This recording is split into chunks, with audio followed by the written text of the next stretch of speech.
Évangile selon Marc, chapitre 1. Commencement de l'évangile de Jésus-Christ, Fils de Dieu, selon ce qui est écrit dans Ésaïe le prophète. Voici, j'envoie devant toi mon messager qui préparera ton chemin. C'est la voix de celui qui crie dans le désert. Préparez le chemin du Seigneur et aplanissez ses sentiers. Jean parut, baptisant dans le désert et prêchant le baptême de repentance pour la rémission des péchés. Tout le pays de Judée et tous les habitants de Jérusalem se rendaient auprès de lui et, confessant leurs péchés, ils se faisaient baptiser par lui dans le fleuve du Jourdain. Jean avait un vêtement de poil de chameau et une ceinture de cuir autour des reins. Il se nourrissait de sauterelles et de miel sauvage. Il prêchait, disant : « Il vient après moi, celui qui est plus puissant que moi, et je ne suis pas digne de délier en me baissant la courroie de ses souliers. Moi, je vous ai baptisé d'eau. Lui, il vous baptisera du Saint-Esprit. » En ce temps-là, Jésus vint de Nazareth en Galilée, et il fut baptisé par Jean dans le Jourdain. Au moment où il sortait de l'eau, il vit les cieux s'ouvrir et l'Esprit descendre sur lui comme une colombe. Et une voix fit entendre des cieux ces paroles : « Tu es mon Fils bien-aimé, en toi j'ai mis toute mon affection. » Aussitôt, l'Esprit poussa Jésus dans le désert, où il passa 40 jours tenté par Satan.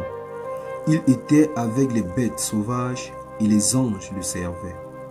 Après que Jean eut été livré, Jésus alla dans la Galilée, prêchant l'évangile de Dieu.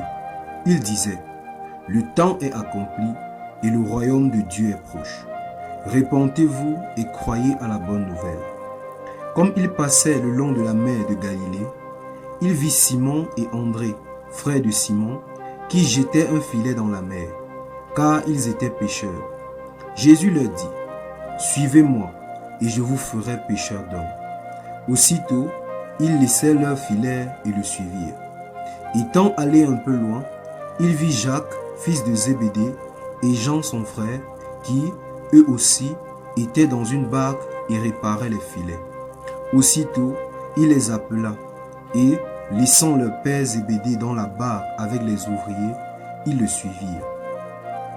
Il se rendit à Capernaum, et, le jour du sabbat, Jésus entra dans la synagogue, et il enseigna. Ils étaient frappés de sa doctrine, car il enseignait comme ayant autorité, et non pas comme les scribes. Il se trouva dans leur synagogue un homme qui avait un esprit impur, et qui s'écria : « Qu'y a-t-il entre nous et toi, Jésus de Nazareth? Tu es venu pour nous perdre?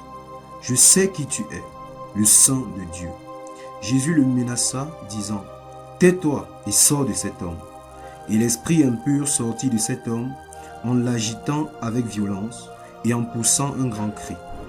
Tous furent saisis de stupéfaction, de sorte qu'ils se demandaient les uns aux autres : « Qu'est-ce que ceci ? Une nouvelle doctrine. Il commande avec autorité aux esprits impurs et ils lui obéissent. » Et sa renommée se répandit aussitôt dans tous les lieux environnant la Galilée.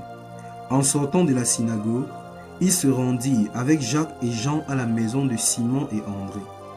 La belle-mère de Simon était couchée, ayant la fièvre, et aussitôt on parla d'elle à Jésus.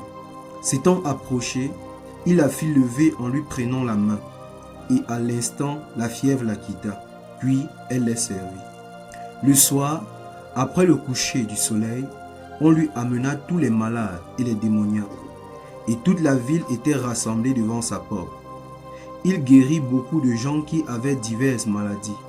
Il chassa aussi beaucoup de démons, et il ne permettait pas aux démons de parler parce qu'ils le connaissaient. Vers le matin, pendant qu'il faisait encore très sombre, il se leva et sortit pour aller dans un lieu désert où il pria. Simon et ceux qui étaient avec lui se mirent à sa recherche. Et quand il eut trouvé, ils lui dirent : « Tous te cherchent. » Il leur répondit : « Allons ailleurs, dans les bourgades voisines, afin que j'y prêche aussi, car c'est pour cela que je suis sorti. » Et il alla prêcher dans les synagogues, par toute la Galilée, il chassa les démons. Un lépreux vint à lui, et se jetant à genoux, lui dit d'un ton suppliant, « Si tu le veux, tu peux me rendre pur. » Jésus, ému de compassion, étendit la main, le toucha et dit, « Je le veux, sois pur. » Aussitôt la lèpre le quitta, il fut purifié. Jésus le renvoya sur le champ avec de sévères recommandations et lui dit, « Garde-toi de rien dire à personne, mais va te montrer au sacrificateur et offre pour ta purification ce que Moïse a prescrit, afin que cela leur serve de témoignage. » Mais cet homme, s'en étant allé, se mit à publier hautement la chose et à la divulguer, de sorte que Jésus ne pouvait plus entrer publiquement dans une ville. Il se tenait dehors, dans les lieux déserts, et l'on venait à lui de toutes parts.